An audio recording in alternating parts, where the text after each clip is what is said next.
एक बात तो बताइए, ये आप सुल्तान साहब के सामने क्या कर रही थी ये रिदा की तारीफें? रिदा ये अच्छा पका लेती है, रिदा वो अच्छा पका लेती है, कुछ सोच समझ कर बात किया करें। अच्छा, ये सब तुम्हें कहना चाहिए था उन्हें, लेकिन तुम्हें तो अपनी बीवी की तारीफों के पुल बांधने से ही फुर्सत नहीं थी। देखिए, अगर आपको किसी किस्म की गलत फहमी है ना सुल्तान साहब के बारे में कि आप ये तारीफें करेंगे रिदा की तो वो उसका रिश्ता मांग लेंगे, तो ऐसा कुछ नहीं होने वाला है। अमीर लोग हैं वो, अपने जैसों में शादी करेंगे। हाँ, तो मेरी बेटी भी लाखों में एक है। अल्लाह का करम है, अब हम पे हालात भी बदल गए। वैसे एक बात है, मैं तो चाहती थी कि मेरी रिदा की शादी किसी अमीर घर में हो। देख लो, रिश्ता खुद चल के आ गया। वैसे ना मुझे बहुत पसंद है सुल्तान साहब, और रिदा को भी उनकी पर्सनैलिटी बड़ी पसंद आई। अम्मी, आप किस किस्म की बातें कर रही हैं? सुल्तान दुरानी एक शादीशुदा आदमी है, एक बेटी का बाप। आप उसके साथ अपनी बेटी की शादी का सोच रही हैं? भाई तुम तो चुप ही करो तो बेहतर है। मेरी बात सुनो हारून, ऐसा रिश्ता तो हम ढूंढने भी जाएंगे तो हमें नहीं मिलेगा। लड़का अकेला है, इतनी जायदाद का वारिस है, मेरी बेटी उस घर में राज करेगी। और सबसे बड़ी बात यह है, ना कोई सास, ना कोई नन, ना कोई ससुराल के झंझट। अम्मी, खुदा का वास्ता, जल्दबाजी में कोई गलत फैसला मत कर लीजिएगा। सुल्तान और रिदा की उम्र में जमीन आसमान का फर्क है। आप ऐसा कैसे कर सकती हैं रिदा के साथ? अरे भाई चुप करो, 14-15 साल का फर्क ना कोई फर्क नहीं होता। और आजकल मर्दों की उम्र कौन देखता है? हारून, आप प्लीज अम्मी को आप क्या हो समझाएं। गया? तुम इतना परेशान क्यों हो रही हो? हम आपस में बैठे हैं, एक जनरल डिस्कशन हो रही है, इस पे इतना रिएक्ट करने की जरूरत नहीं है। कौन सा सुल्तान साहब के साथ जाकर रिदा का निकाह पढ़वा दिया?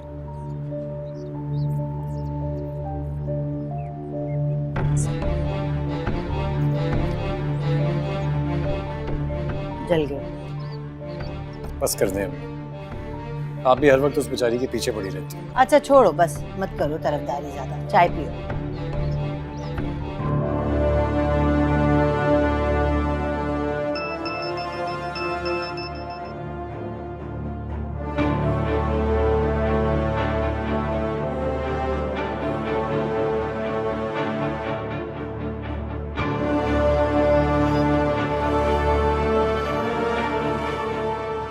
हाँ, कौन है ये? रमशा अहमद नाम है इनका, हारून की एक्स गर्लफ्रेंड, जिनके बारे में आपने मुझे इन्वेस्टिगेशन का बोला था। वेल डन, बहुत तेजी दिखाई तुमने यार। जान है आप मेरी, तू कोई काम बोले और मैं मना कर दूं, ऐसा हो सकता है? तो ये मोहतरमा कहाँ मिलती है? 6 साल पहले किसी दुबई के वेल ऑफ बिजनेसमैन से शादी करके वहीं सेटल डाउन हो गई थी। She just came back divorce लेने के बाद। इंटरेस्टिंग। आजकल लाहौर में होती हैं, किसी न्यूज चैनल में एंकर हैं। हारून के साथ इसका कोई कांटेक्ट वगैरह? I don't know about that, मगर ऐसा हो जाए तो इसका तुम्हें बहुत ज्यादा फायदा हो सकता है। इस लड़की की सीवी मैंने तुम्हें फॉरवर्ड कर दी। ठीक है, मैं चेक कर लेता हूँ।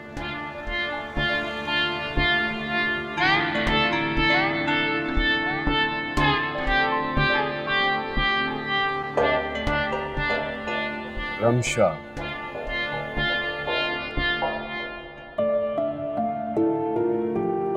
तुम उससे मोहब्बत नहीं करती हो, पता है?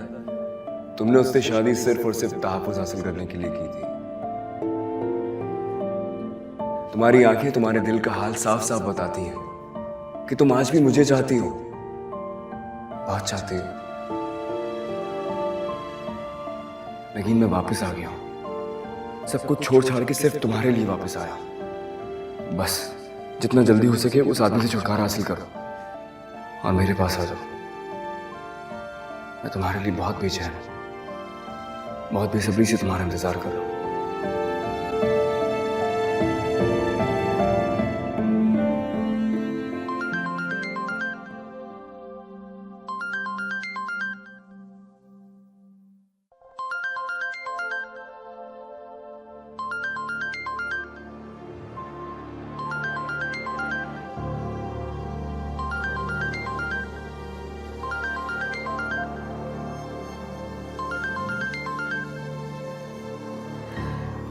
तुम मेरा ख्याल अपने दिल से निकाल दो सुल्तान दुरानी, क्योंकि तुम मुझे कभी हासिल नहीं कर सकते।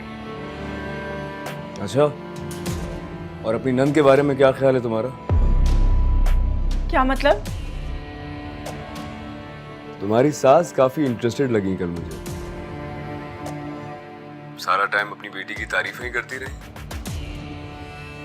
और मेरा ख्याल है हारून की भी शायद यही ख्वाहिश है। लेकिन तुम क्या चाहती हो? मेरे जीते जी कभी ऐसा नहीं हो सकता।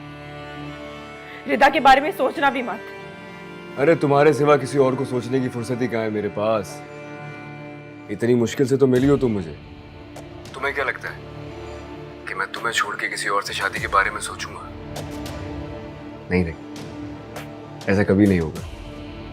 पता है मैं तुम्हारा हूं और हमेशा तुम्हारा ही रहूंगा।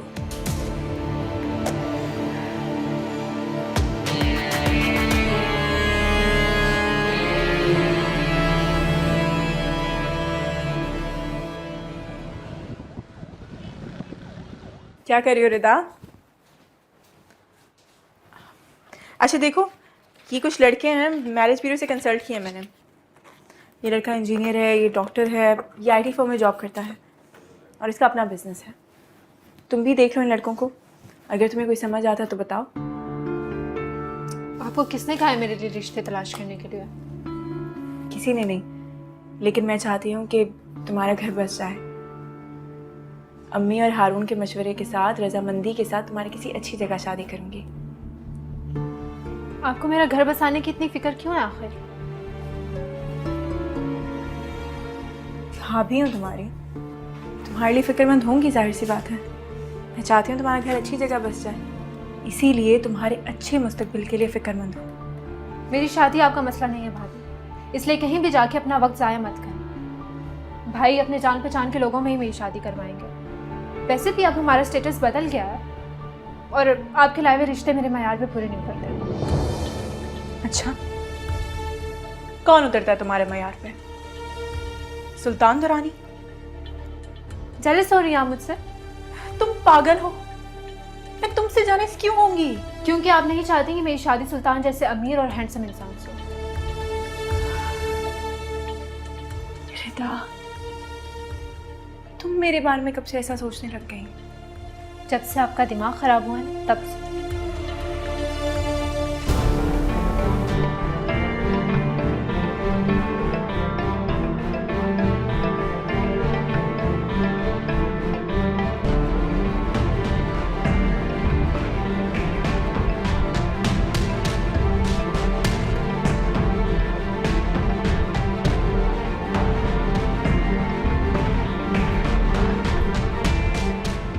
ए लड़की, मेरी बेटी से दूर रहो तुम। उसकी शादी के बारे में तुम्हें सोचने की कोई जरूरत नहीं है। मैं अभी जिंदा हूं और मेरे होते हुए उसके मुस्तकबिल का फैसला कोई और नहीं कर सकता। अम्मी, आप एक बार देख तो लें। जिस मैरिज ब्यूरो के पास मैं गई थी वो लोग बहुत रिलायबल हैं। आप एक बार तस्वीर देखेंगी तो आपको खुद अंदाजा हो जाएगा। महज एक तस्वीर देख के मैं अपनी बेटी के मुस्तकबिल का फैसला कर दूं? जिस लड़के की बात मैं कर रही हूँ वो बहुत अच्छा है, एक शरीफ खानदान से ताल्लुक़ रखता है, बहुत अच्छी फर्म में जॉब भी करता है।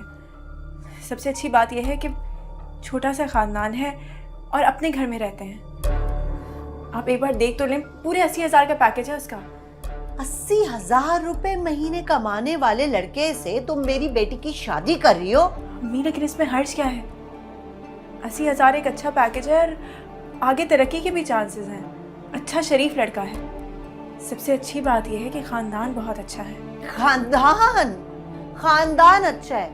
ओहो, अब तुम मुझे बताओगी कि अच्छा और बुरा खानदान क्या होता है, जो सारी उम्र हॉस्टल्स में रुलती रही है, धक्के खाती रही है। बस बस बीबी, रहने दो। और तुम क्या मेरी बेटी के लिए अच्छा सोचोगी?